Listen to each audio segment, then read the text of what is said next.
próxima palestrante é a Rejânia Costa.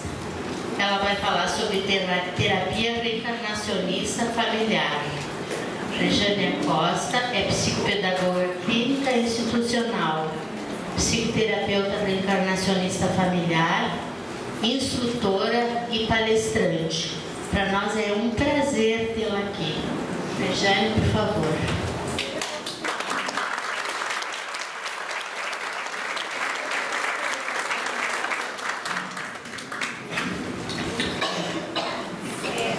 Deixa eu só me situar aqui. Tá, certo. Deixa eu só tirar aqui.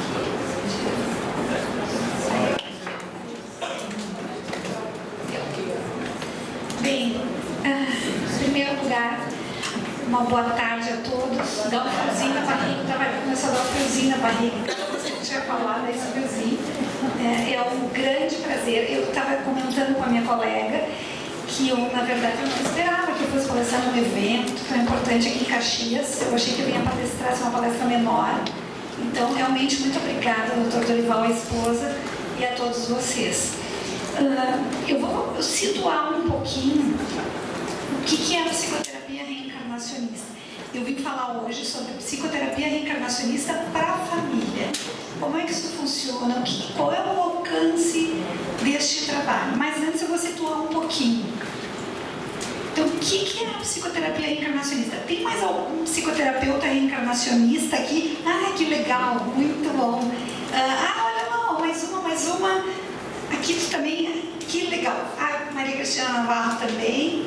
Que bom, fico muito feliz. Deixa eu me apresentar um pouquinho então. Eu sou ministrante do curso básico e sou responsável pela especialização de atendimento para a família. Que dentro da nossa escola nós temos o básico e depois temos algumas especializações já colocadas. Então, a psicoterapia reencarnacionista, na verdade, ela é uma nova psicologia. Porque o que acontece? A psicologia uma das psicologias que nós conhecemos, que é ortodoxa, vamos dizer assim, porque existem várias, não é? Existem a psicologia indígena, a psicologia de vários povos. Então, assim, ela lida com esta encarnação. E a psicoterapia reencarnacionista é uma nova psicologia que lida com a reencarnação. Então, tem uma abrangência maior e que respeita, conforme diz ali, né, conforme o Livro dos Espíritos, respeita a lei do esquecimento, respeita todas as regras espirituais e é um trabalho que é todo coordenado pelo plano espiritual. E essa psicoterapia, ela se utiliza de duas coisas: consultas e investigações do inconsciente, que antigamente nós chamávamos de regressão. E por que nós não chamamos mais de regressão? Nós chamamos de investigação do inconsciente, porque dentro de uma investigação podem acontecer várias coisas. E uma delas é a regressão a existências passadas. Mas essa é só uma das coisas que pode acontecer. Muito mais coisas lindas podem acontecer também. Então, assim, a psicoterapia já se encontra com cursos de formações em praticamente todo o Brasil. Já temos 20, ela já está há 20, Cris, me ajuda um pouquinho, 22 anos, 24, agora me fugiu. Então, assim, nós já temos... Oi? 1996, não, isso está ali. Então, assim, ela já existe em todo o Brasil, com vias de expansão para Portugal, Uruguai, Argentina, Estados Unidos, já temos pessoas atendendo. Eu mesmo já atendo pessoas também do exterior, de outros estados. E como que ela veio para o nosso planeta? Através do nosso querido Dr. Mauro Quitico. Alguém já ouviu falar do Dr. Mauro Quitico? Já? Então, assim, ele, a partir de 1996, então, o Dr. Mauro Quitico, que é médico, começou a trazer, através dele, o plano espiritual começou a trazer a psicoterapia reencarnacionista. Por um longo tempo, ele optou por trabalhar somente com a psicoterapia reencarnacionista. Hoje, ele solicitou novamente o credenciamento dele como médico, porque ele entende que está na hora da gente unir essas duas questões, né? Medicina e espiritualidade. Então vamos lá. Vamos começar então a falar. Isso foi para situar o que é a psicoterapia para a família. Então, eu vou começar falando um pouquinho do símbolo. Quando eu comecei a trabalhar e montar os textos, na verdade, e escrever os textos da psicoterapia reencarnacionista para a família, eu disse, bom, essa especialização tem que ter um símbolo. E aí eu fui sentar e pensar que símbolo ia ser. Daí eu pensei, bom, família, tudo que representa a família. Pensei, vamos botar diferentes casal ou casais. E aí eu bem feliz, achando que estava trabalhando sozinha. E aí o meu mentor dizia, não adianta, porque existem diferentes pessoas, tu não vai conseguir colocar. Porque existem diferentes formações familiares. Então não dava para colocar um homem, uma mulher, crianças. Não dava, não ia representar todas as famílias. Daí eu parei e pensei, então o que eu vou colocar como simbologia? A primeira coisa que vem na cabeça da gente quando a gente pensa em família, um coração, né? Amor, assim, alguma coisa que tem um coração. E aí o meu mentor me puxou a orelha de novo e disse, não, porque as famílias não são por amor. Elas vêm como famílias para aprender a amar. Este é o final. E tudo que passam as famílias, seja da mais humilde à mais abastada, é para aprender a amar. Então isso não representa a família, isso é uma caminhada da família. E eu disse, meu Deus, daí o que eu vou fazer então? Vamos lá, vou pensar. Daí eu sentada, e aí então me veio, tive a inspiração de um lar, de uma casa que representaria um lar, independente de quem estivesse dentro desse lar. E aí eu pensei, como a Casca pensou assim, bom, então vou fazer uma casa bem bonita, tem que fazer uma casa bem bonitinha. E o meu mentor de novo, não, precisa ser algo muito simples, o básico, que represente todas as famílias, porque da mais humilde de novo até a mais abastada, todas passam pelo mesmo processo, todas, que é aprender a amar. Então eu achei muito interessante para que nós possamos entender, aí já começa o entendimento do que representa o núcleo familiar, e que não importa raça, cor, situação econômica, é tudo igual, estamos todos no mesmo barco. E aí eu fui pensar, comecei a digitar o texto então, e comecei a digitar, e lá pelas tantas eu ia falar sobre família. E eu disse, bom, tem que explicar o que é família. E aí comecei a conversar, e iam vindo as inspirações. Então, o que é família?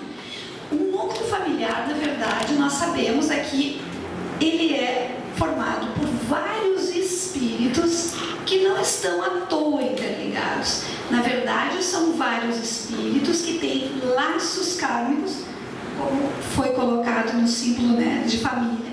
Nós viemos no mesmo núcleo familiar por laços kármicos. Dentro de um núcleo familiar, então, alguns vêm para aprender a amar e outros para auxiliar. Então, nós viemos num núcleo familiar com afetos e desafetos. Quem é que não tem aqui na sua família alguém que diga, que saco, tem que ficar perto daquela pessoa, que saca a festa, fulano vai estar lá. Tem alguém que não tem isso? Nunca teve? Não, né? Todo mundo tem aquele que a gente se afina um pouquinho mais, aquele que não é nem tanto. Então, essa é a função. E o que acontece? Normalmente, quando as pessoas falam de família, pensam assim, a família é perfeita. E aí olha para a família do vizinho e diz, não, mas aquela família é ótima. Todas, é ótima porque lá é uma família como tem que ser. Como qualquer família que tem afetos e desafetos. E é por isso que nós estamos juntos. E por que viemos então nesse núcleo familiar? Para cumprir com essa missão de aprender a amar, de nos resgatarmos e também de auxiliar. Mas nós, quando chegamos aqui, acabamos esquecendo o quê? Esquecemos que isso foi uma cocriação que nós pedimos. E muitas vezes, quando as pessoas chegam, e às vezes até no consultório, quando chegam, e chegam com situações muito desafiadoras, e a gente não pode desconsiderar isso, às vezes com pais abusadores, né? Ou pai ou mãe, ou alcoólatra, ou que bate, ou enfim, diferentes situações. Nós pensamos, o olhar do psicoterapeuta é um pouquinho diferente, apesar de que nós entendemos que é uma situação desafiadora para aquele espírito. Mas por que será que esse espírito precisou deste pai e dessa mãe? Por que será que ele concordou em vir com esse pai e com essa mãe? E aqui eu poderia entrar num outro assunto que fica para um outro dia, e que nós não nos damos conta, é que no nosso livre-arbítrio pré-reencarnatório, muitas vezes, não é só aqui, lá a gente ainda faz as escolhas pela dor, o que não precisaria. Por exemplo, alguém que foi, coitada das mães, eu também sou mãe, vou pegar como exemplo, tá? Então assim, alguém que foi péssima mãe, chega lá em cima, precisa aprender a ser mãe. Aí o mentor diz, não, então tu vais voltar com uma mãe amorosa, para que tu aprendas como é que é amar. E aí, o que nos move muitas vezes? A culpa. E aí diz, não, eu preciso de uma mãe que não é porque eu preciso aprender, eu preciso entender o que eu fiz, só assim eu vou aprender. E o mentor diz, não precisa, tu pode aprender pelo amor. Mas nós, muitas vezes, fazemos as escolhas pela dor. Não é assim que acontece aqui encarnados? E a gente é diferente de quando está desencarnado? Mesma coisa. Então as escolhas seguem por aí muitas das vezes. Só que, claro, nós chegamos aqui e esquecemos que nós concordamos. E aí a coisa aperta, não é? E o que é uma família perfeita? Então, aí eu segui escrevendo os textos do que era uma família perfeita. E aí era de noitezinha já e eu pensei, família perfeita, e me lembrei do seguinte, eu preciso saber o que é uma família perfeita. Eu preciso entender. Todo mundo aqui sabe o que é uma família perfeita? Mas eu também não sabia. Daí eu pensei o seguinte, como a minha mãe sempre disse, o travesseiro é o melhor conselheiro, né? Então eu disse, eu vou deitar, descansar a cabeça, e quando eu acordar eu penso melhor, porque tudo que eu colocar nesses textos eu vou estar passando para os alunos, então eu tenho que saber do que eu estou escrevendo com clareza. E aí aconteceu uma das coisas mais lindas que aconteceu comigo, conversando com o mentor. Quando amanheceu, eu ainda dormindo, comecei a escutar o meu mentor dando a explicação. Eu acordei e ele seguiu falando. Eu corri, peguei uma caneta e fui escrever ligeirinho. E aí ele disse o seguinte, perfeito. Aí porque eu perguntava assim de noite, eu dizia, o que é perfeito? Para poder dizer o que era uma família perfeita. O que é perfeito? E aí ele disse assim, perfeito é tudo aquilo que serve a um propósito. Logo, a família de cada um serve ao propósito da evolução espiritual daqueles seres. Portanto, cada uma das nossas famílias é perfeita para aquele propósito. Não é muito simples, mas vocês já tinham pensado desse ponto de vista? Nem eu. Eu fiquei encantada. E daí a família do vizinho não é mais a perfeita só. A dele é perfeita e a minha é perfeita. E o mais legal de tudo é que a gente entende que todas estão no mesmo barco. Se essa é a família perfeita, todas elas vieram para um propósito espiritual, todas elas têm os seus desafios de acordo com a necessidade daqueles espíritos. Então, perfeito é tudo que serve ao propósito. Gente, nossa família é perfeita. Aí vão me dizer, tá, mas aquele pai que bebe, aquela mãe, aquele filho que é perfeita, a família. Eu não estou dizendo que as escolhas estão levando para situações perfeitas, Muitas vezes, pelas escolhas, pelo livre-arbítrio, nós não fazemos, não cumprimos aquilo que nos propusemos quando aceitamos vir nessa família. Mas a família veio perfeitamente, tudo preparado, para que cada um fizesse o seu melhor, fizesse as suas escolhas e saísse daqui um upgrade, vamos dizer assim, não é? Que a gente saia daqui melhor. Então, essa é a família perfeita, a nossa. Já saímos daqui bem felizes, né? Sabendo que a nossa família está tudo certo. E a gente fica procurando, e é muito engraçado que isso me chamou a atenção, porque eu sempre vi as pessoas dizerem assim: a família do fulano é um horror, aquela família é um caos. Na verdade, aquela família é a perfeita para aquelas pessoas. Eu não desconsidero a situação que eles vivem, que é desafiadora. Mas parei de ter aquele olhar de coitadinho, nem de vítima. Isso muda tudo no nosso olhar, tanto para a nossa família como para aquelas com as quais nós trabalhamos.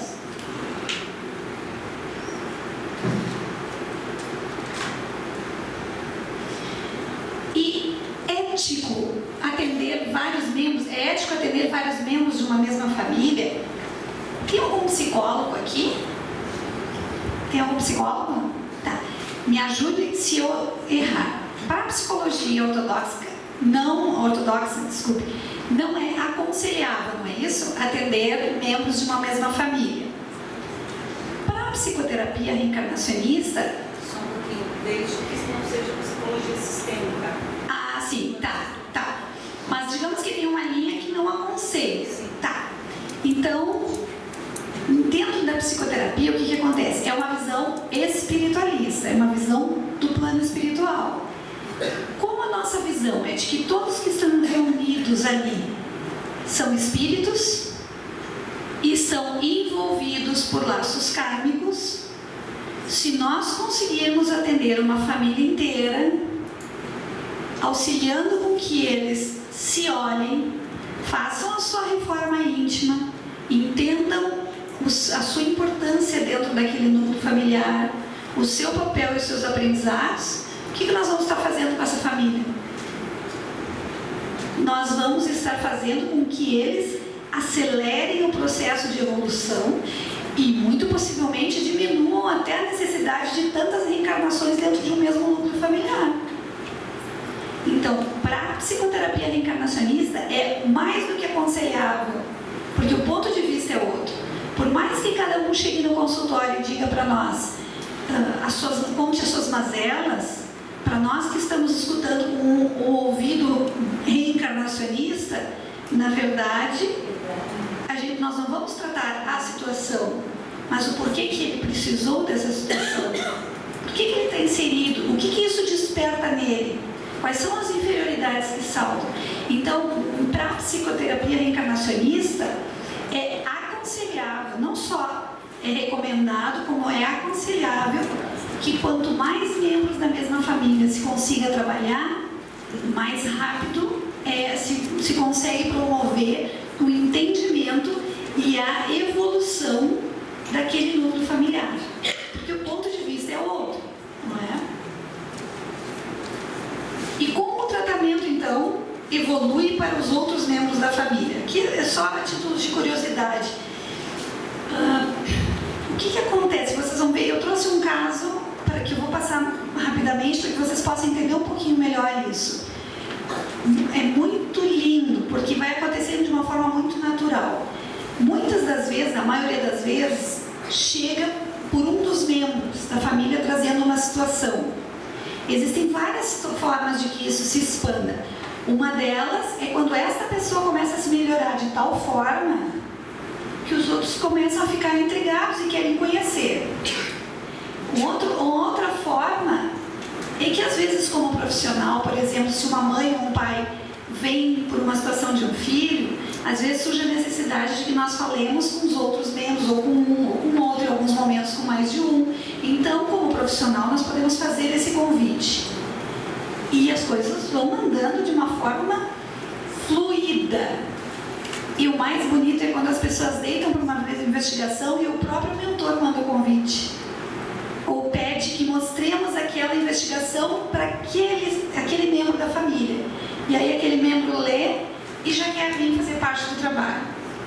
E as coisas vão andando, tem várias formas, mas só para que vocês entendam assim, que as pessoas vão se engajando, e quando eu vejo, eu brinco com as colegas na aula, eu digo, quando eu vejo eu estou de cabelo em pé, porque eu estou no meio de um monte de gente, de uma família, e a gente começou com uma pessoa, quando eu vejo eu estou atendendo mãe, pai, filhos, tia, vó, todo mundo. Então eu trouxe esse caso para vocês entenderem a importância da família e de desligar os laços kármicos da família. Esse caso aqui é uma família composta por 5 pessoas, a idade dos filhos quando iniciaram o tratamento em 2016. Eles seguem em tratamento ainda hoje comigo. Por quê? Porque queriam uma dependência? Não. Porque eles entenderam a melhora, perceberam, entenderam o foco, que é a evolução deles como espírito, que é a reforma íntima, e querem seguir se melhorando nessa jornada, nesse caminho. Quem buscou então foi a mãe que buscou esse atendimento, e a queixa dela é de que era um desejo de auxílio para um filho mais velho, que apresentava comportamentos violentos, síndrome de Tourette, e tinha crises, especialmente durante a madrugada, ou quando ele era contrariado na busca, e aí ela veio para ter paz. E o que acontecia? Então o relato dessa mãe é o seguinte: pense num rapaz de quase 2 metros de altura, são 2 filhos, 2 homens e uma menina. Esse tem 1,90 m, o outro tem 2 metros e pouco, esse tem 1,90 m, quase 2 metros, enorme, que às noites se enfurecia, agredia, às vezes quebrava coisas dentro de casa, todas as noites, desde a existência dele. Principalmente quando a família estava tranquila, ou quando ele era contrariado. Aí o que eu fiz? Eu, escutando com aquele nosso ouvido, que não é por acaso que eles estão juntos, eu fui descobrir um pouquinho do que era a síndrome de Tourette e entender se isso fazia parte de características da síndrome, porque a gente precisa descartar coisas e conhecer um pouquinho mais, estudar um pouquinho mais. E aí descobri, então, em 80%, alguém não conhece a síndrome de Tourette? Tá? A síndrome de Tourette são aquelas pessoas que falam involuntariamente, e tem algumas que falam palavras obscenas e se batem, né? E não é isso, doutor Dorival? Então, olha só, eles contraem músculos, balançam a cabeça, eles têm normalmente o toque vem junto, tá? Outra coisa que pode aparecer também eles têm tiques nervosos e pode aparecer também tendência a se fechar, fobia social, porque tem uns que falam palavras obscenas. Então imagine alguém caminhando na rua e diz uma coisa obscena e segue caminhando sério, diz... É muito desafiador. Só que tem um detalhe, fui ver sobre as características da síndrome, que é diagnosticada somente, é um diagnóstico clínico, então não é dizer, eu acho que tem. Não, é diagnóstico clínico. E o que eu descobri? Que a agressividade não fazia parte das características dessa síndrome. Então, de quem era a agressividade? Deste espírito. E aí fazia parte do quê? Do que nós chamamos que é um dos pilares da psicoterapia reencarnacionista, que é a personalidade congênita. O que diz a personalidade congênita? Que nós somos como somos porque já nascemos assim. Muito simples, como tudo que se refere à espiritualidade, não é muito simples. É muito simples. E que nós somos assim porque já nascemos assim. Vou dar um exemplo. Pensem, um exemplo de personalidade congênita, de padrões, para vocês entenderem. Pense um pouquinho em alguém que tenha sido grosseiro com vocês quando vocês contrariarem alguma coisa. Não precisa falar, só pensem. Alguém que tenha sido grosseiro quando vocês contrariaram, não concordaram. Lembraram de alguém assim? Tá. Agora pensem nesta pessoa com outras pessoas, outras situações situações em que ela foi contrariada. Qual foi a reação dela? Hã? Não foi a mesma? Igual. Pensem em alguém que agora que se magoou com vocês. Mago, não estou falando já de grosseria, de raiva, mago.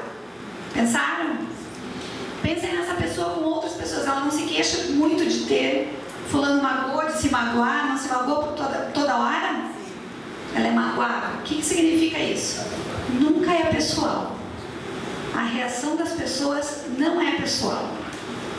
Não é conosco. A reação tem a ver com elas, com os padrões que fazem parte da personalidade congênita das pessoas. E aí a gente já vai conseguindo, e isso já é uma dica para a gente se enxergar e prestar atenção nas reações que nós temos. Assim, Regiane, mas eu não posso passar a mão por cima da cabeça de quem me fez uma grosseria. Não, mas não precisa ser com raiva, não precisa me magoar. Eu posso botar limites, eu posso dizer para a pessoa, olha, assim não é possível, eu não concordo. Se me magoa é porque sou magoável há muito tempo.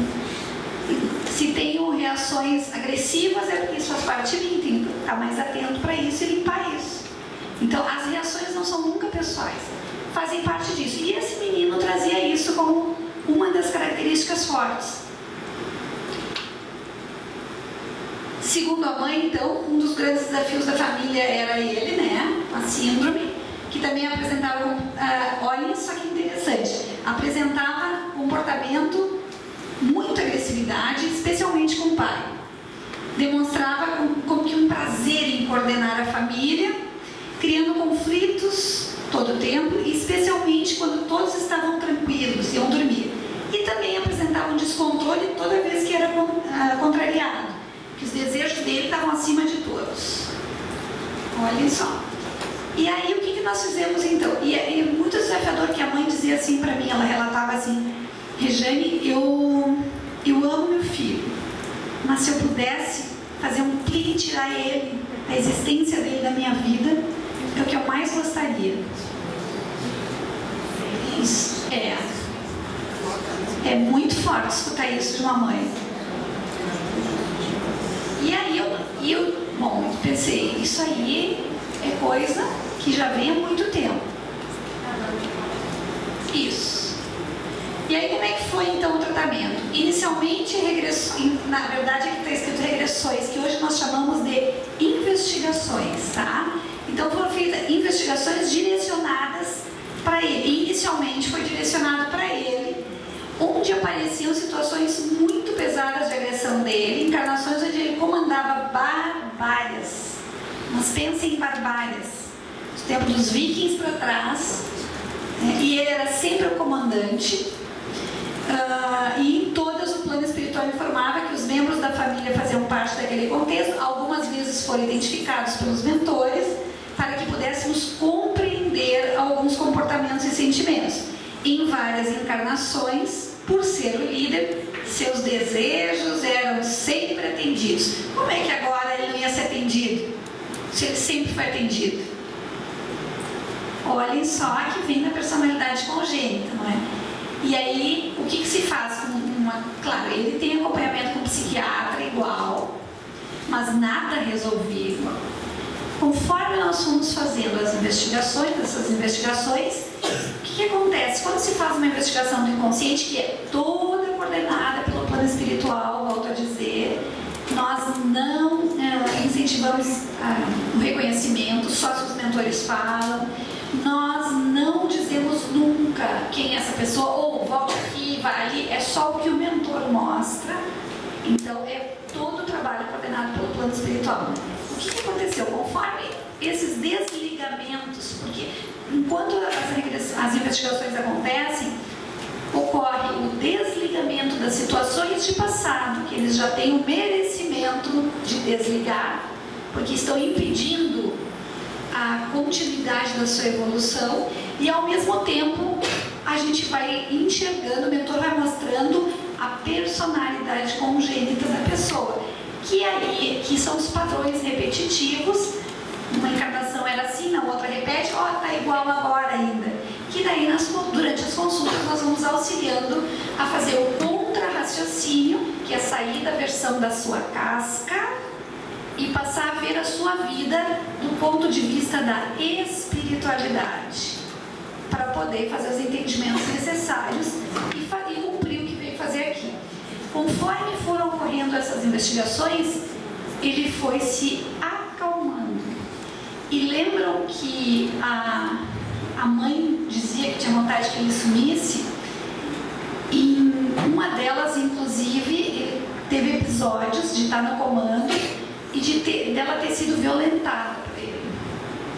Então, dá para entender por que ela queria que ele sumisse.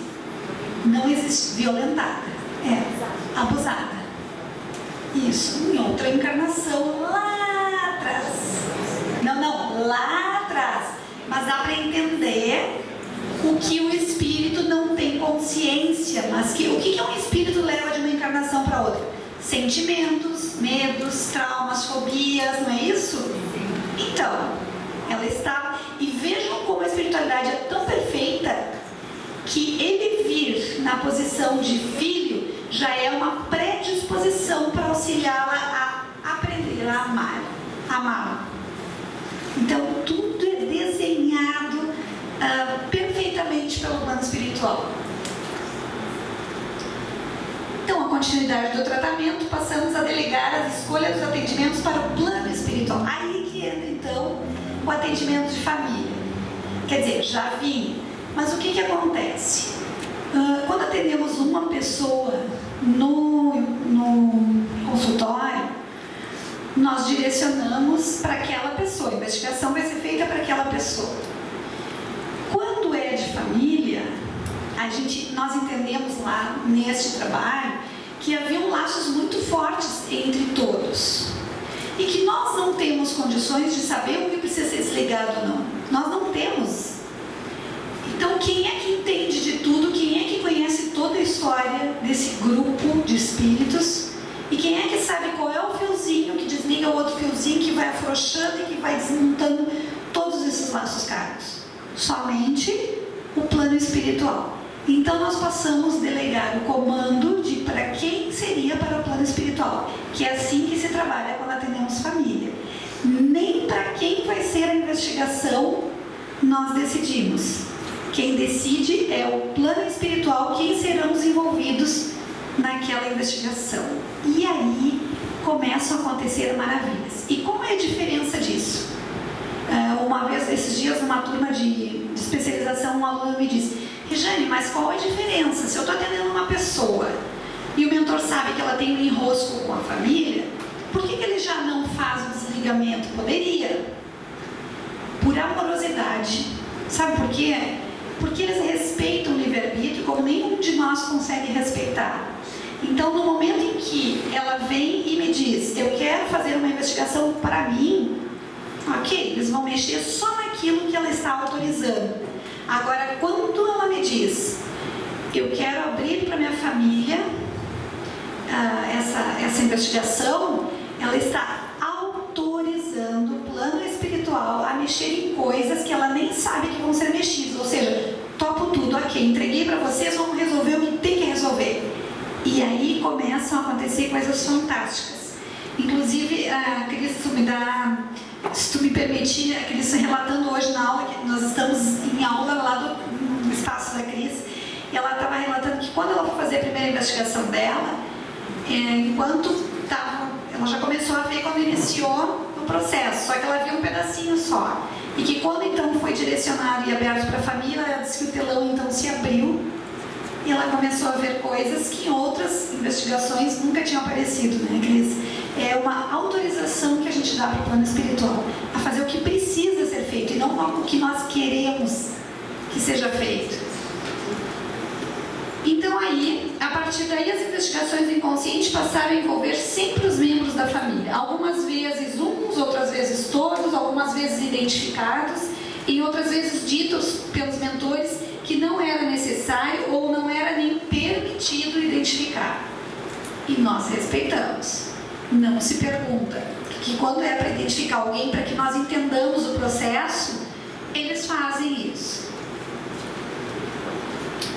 Conforme então foram ocorrendo essas investigações, intercaladas, conversas, as consultas, todos iam sendo desligados das situações de encarnações passadas e automaticamente ficando mais abertos à possibilidade de escuta, diálogo e até mesmo para aceitarem ou desejarem ir ao consultório. E aí surge uma investigação que o mentor disse que era para mostrar para o menino. Aí o menino veio. Aí ele começa a vir também no consultório. Então foram surgindo situações que propiciaram o convite para que outros membros da família iniciassem também o tratamento, mesmo que por curiosidade, apenas para assistir como funcionava a investigação do inconsciente. E os mentores nos exigem trabalho, porque numa das investigações também eles disseram que eu tinha que chamar o pai. O pai estava lá, tá, tudo bem, a mãe vai, ela faz por todo mundo. E aí eu peguei o telefone e disse para ele, olha, eu preciso conversar com o senhor sobre questões relacionadas a seu filho. E aí ele veio. E aí ele também se inseriu no processo, acompanhando todo esse trabalho. O pai costumava chegar sempre muito tarde do trabalho. Por esse motivo, acabava não se envolvendo com tantas questões do dia a dia dos filhos. O pai é um diretor de uma grande empresa, de uma multinacional. Então essa era a desculpa perfeita para ele não chegar cedo em casa. E é um pai muito envolvido com a família. A gente sabe, percebe, era realmente para fugir daquelas situações desafiadoras. Em alguns momentos, a mãe relatava que ligava desesperada para o pai, solicitando que fosse até em casa para tirar o filho da cama nos dias de consulta com um psiquiatra, pois o rapaz nunca queria levantar. Não tinha a menor responsabilidade com seus horários, medicação, combinações feitas, e o pai muitas vezes acabava cedendo aos desejos do filho para não se incomodar. Então, pensem em viver sobre essa situação todos os dias. Ele tinha que sair correndo da empresa, ir lá ajudar, era um caos do caos. Conforme as investigações foram acontecendo, os laços kármicos foram desligando aqui, eles foram soltando pesos do passado, foram ficando mais abertos à conversa, vai ficando mais leve, vai olhando para o outro com outro olhar. Primeiro, então, veio esse filho, segundo a mãe, era o que desestruturava mais a família, segundo a mãe, ele, né? Durante uma investigação, os mentores pediram, então, que aquela investigação fosse mostrada ao rapaz, como eu disse para vocês, e nas consultas, ele relatava desafios diretamente relacionados com o pai, sempre relatando que o pai era culpado de tudo, com muita raiva do pai. A mãe também mencionava desafios com o marido em relação à maneira como ele lidava com os filhos. E ela, não cumprindo com as combinações, brigando por bobagem, chato, diziam que o pai era chato. Então, para não se incomodar, ele cedia, combinava uma coisa com a mãe, mas daí para não se incomodar com o filho, acabava cedendo por trás, sem a mãe saber, ela descobria. Então, pensem num enrosco grande.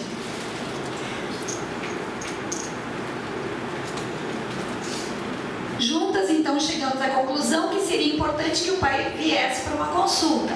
Aí entra o pai, aí os mentores, nós e os mentores que pediram para que isso fosse feito. Aí a mãe relatava, olha que lindo, a mãe relatava que era praticamente impossível a vida dele por ele ser extremamente ocupado no trabalho, por ser muito prático, por não acreditar muito na psicoterapia reencarnacionista. Então, assim, pense em alguém que é diretor da área, como é que a gente chama, de contabilidade. Não, imagina, ela dizia, Regiane, não vai vir. Veio. Por quê? Por causa da Regiane? Não, porque os mentores estão trabalhando o tempo inteiro, desligando. Claro que tem a nossa parte, a nossa postura, a nossa, como nós chamamos a psicoterapia, a nossa, como é que a gente diz, Cris? A potência do psicoterapeuta, quem é psicoterapeuta sabe disso, tem a nossa postura.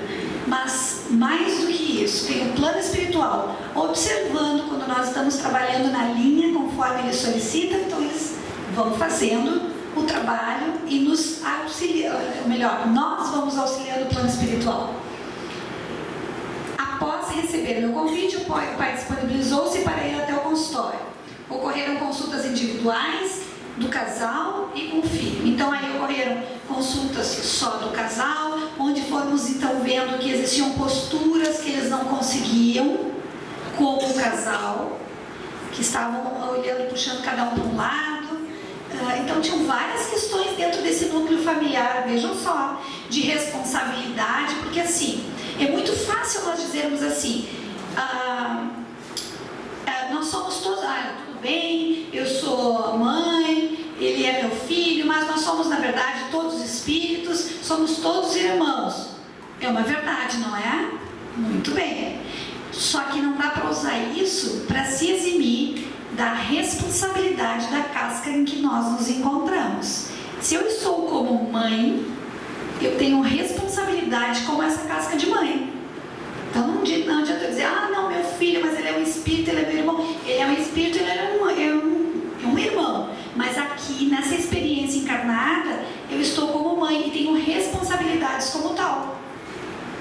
E as pessoas esquecem disso, confundem. Faz parte, inclusive, da minha evolução fazer com excelência o meu papel de mãe. E não ser só amiguinha, não é? Então começamos a trabalhar toda essa questão do ponto da espiritualidade com esse casal, da postura, do que seria importante, do que esse espírito que veio como filho precisa entender. E nós sabemos que quando começa uma virada de chave, às vezes dói mais no início, e aí eles precisam do nosso apoio para ter força suficiente para passar por essa virada de chave e mexer onde sozinhos eles não estavam conseguindo. Então consultas só com o pai, só com a mãe, com o casal, com o filho junto com o casal. Surgiram então novas oportunidades para a família. E aí veio uma promoção para esse pai, que até então morava em Porto Alegre, porque aqui não tinha mais espaço para ele. Então eles foram para uma grande metrópole daqui, do Brasil, e foram para outro estado.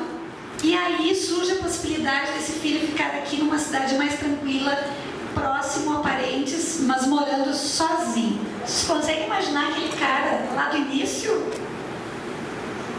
Conseguem?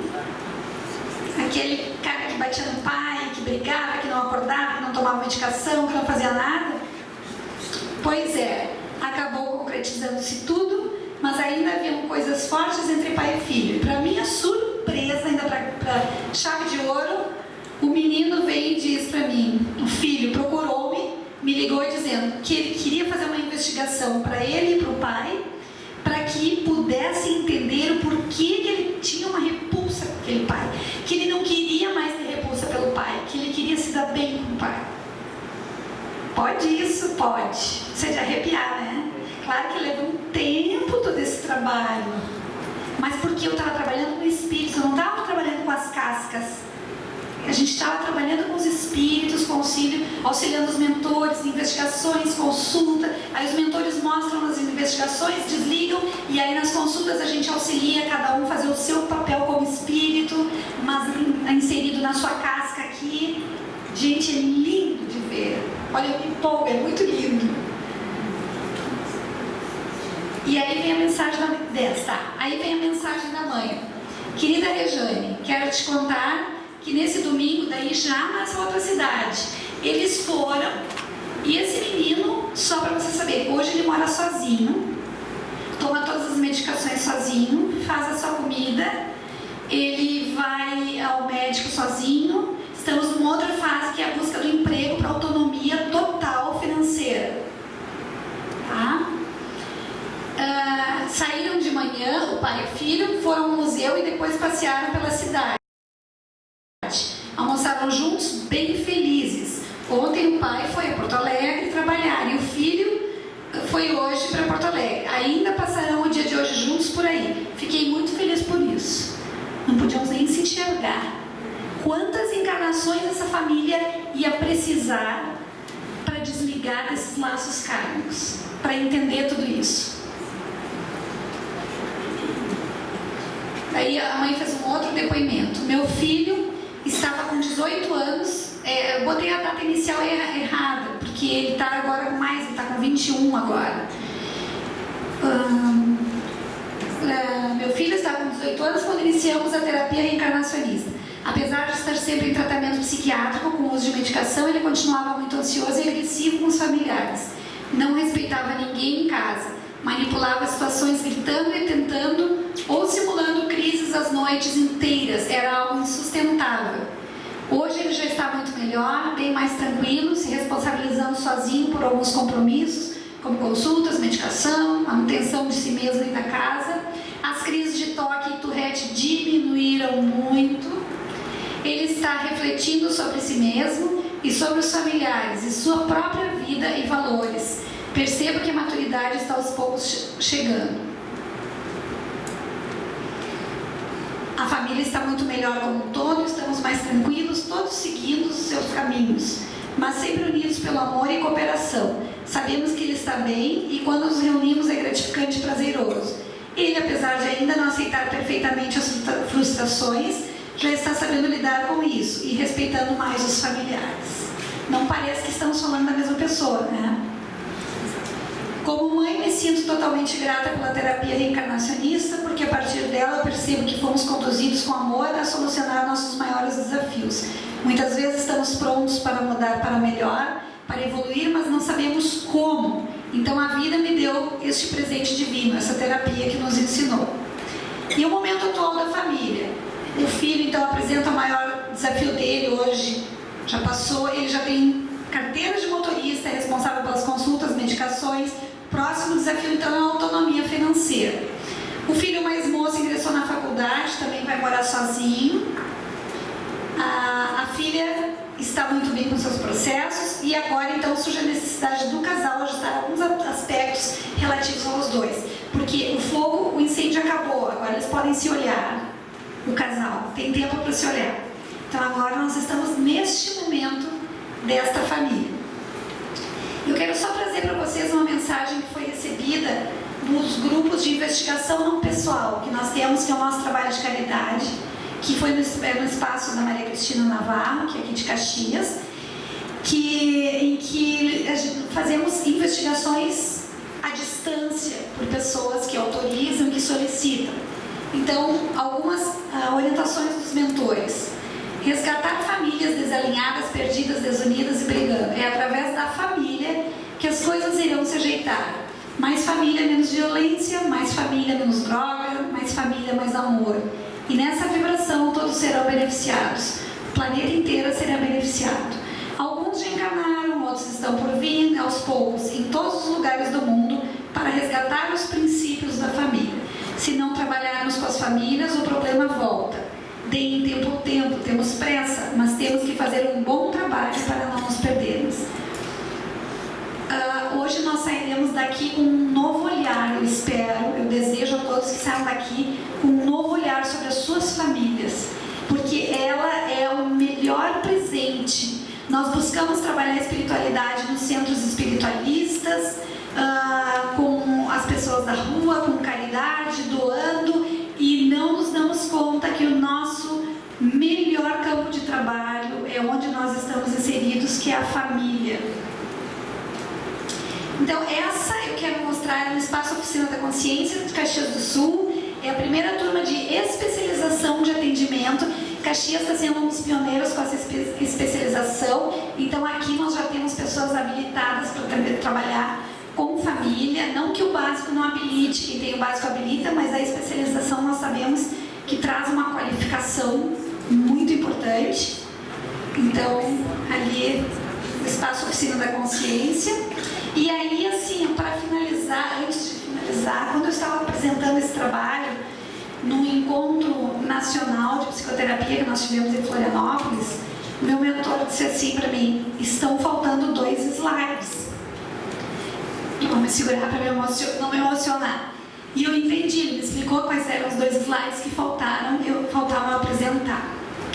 Que era um agradecimento à minha família. Porque se eu faço esse trabalho, é porque eu tenho um núcleo onde eu aprendo com os desafios da família perfeita, não é com a família antigamente dita perfeita. Ela é o meu centro de estudo, vamos dizer assim. Então eu fiz todo o meu amor e reconhecimento à minha família, pois sei que realizo meu trabalho com tranquilidade, porque tenho o suporte e amparo do meu núcleo familiar. Além disso, tudo que exercito no consultório com as famílias que atendo tem como base a orientação elaboração do plano espiritual, não somente durante as consultas e investigações inconscientes, mas também durante os desafios que vivenciamos juntos em nosso dia a dia, na família, não é? O que me proporciona a experiência da resolução dos desafios em família, através da nossa reforma íntima, trazendo coerência ao trabalho que me dedico. Eu não poderia falar e auxiliar a família se eu, no mínimo, não tivesse um olhar dedicado à minha família, aos meus aprendizados junto à minha família. Senão fica incoerência, não é? Senão fica só falar da boca para fora. Então eu vou apresentar para vocês a minha família, que é essa. Meu filho mais velho com 20 anos, eu, um campeonato de vôlei com o menor, um campeonato de família, e meu esposo. E para finalizar então, eu deixo aqui para vocês 2 convites. Quem é que se encantou aqui com a psicoterapia reencarnacionista? Pois então nós temos 2 convites a fazer. Primeiro, para quem quiser, tiver o desejo de conhecer, ou como atendimento, ou como curso de formação, inicia-se quando, Cris, no teu espaço? 21 de março inicia um curso básico, que é básico, que a gente diz só porque tem especialização depois, porque é 2 anos de formação. E a partir de maio, nós vamos, eu perguntei até para a Cris, que tem outros estados querendo a especialização de família, eu já dou curso em Salvador, em Curitiba, e eu disse, Cris, eu preciso saber, porque daí eu vou para outros estados. Não, nós vamos continuar em Caxias, com mais uma turma de especialização. Então, quem já é formado e tiver interesse na turma de especialização, inicia em 23 de maio de 2020, mais uma turma. Aqui estão então os meus contatos, e eu quero de coração agradecer muito vocês e dizer para vocês o seguinte: a famílias, se eu entendia que nos consultórios nós tínhamos que fazer, inicialmente nós tínhamos a psicoterapia básica e depois nós chamamos a avançada, que é quando nós esticamos esse atendimento para que a pessoa tenha tempo de fazer a sua mudança, seu contra-raciocínio, fazer a sua reforma íntima. Se nós já entendíamos isso, eu entendo que a psicoterapia reencarnacionista para a família é o avanço da psicoterapia avançada. Nós conseguimos auxiliar um núcleo inteiro familiar, e assim a gente consegue acelerar também o processo de evolução do planeta, não é? Então, muito obrigada, uma gratidão, Dr. Dorival, a esposa, e a vocês todos. Eu desejo para vocês uma boa